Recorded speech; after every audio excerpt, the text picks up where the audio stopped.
ابو طلحہ حقانی صاحب نے سوال کیا ہے کہ کیا فرض نماز چلتی ہوئی گاڑی میں ادا ہو سکتی ہے؟ دیکھیے گا، اگر گاڑی بس وغیرہ کوئی اور گاڑی چل رہی ہو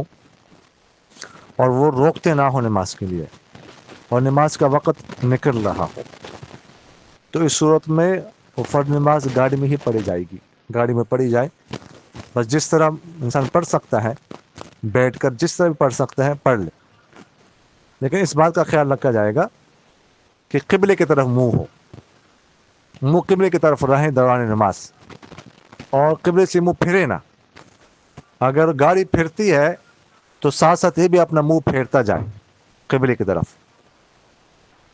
قبلے سے جو ہی اس کا منہ ادھر پھیر جائے تو قبلے کی طرف منہ کرے نماز کے دوران ہی، تو پھر اس طرح نماز پڑھ لے، نماز ہو جائے گی۔ اور اگر وہ وقت سے پہلے کہیں اترنے کا امکان ہو تو پھر گاڑی کے سے نیچے اتر کر ہی نماز پڑھ جائے گی۔ اور جہاں تک نوافل کا تعلق ہے تو نوافل ویسے بھی گاڑی میں پڑھ سکتے ہیں، اور نوافل کے لیے تو قیام بھی ضروری نہیں ہے، کوئی حرج نہیں، نوافل سواری پر ویسے بھی پڑھے جا سکتے ہیں، وہ پڑھ سکتے ہیں ویسے بھی۔ تو اس لیے اگر کسی نے لمبا سفر کرنا ہو، 2-3 گھنٹوں کا سفر ہو، تو گاڑی میں بیٹھ جائے اور صلاۃ و تسبیح کی نیت باندھ لے، ٹھیک ہے،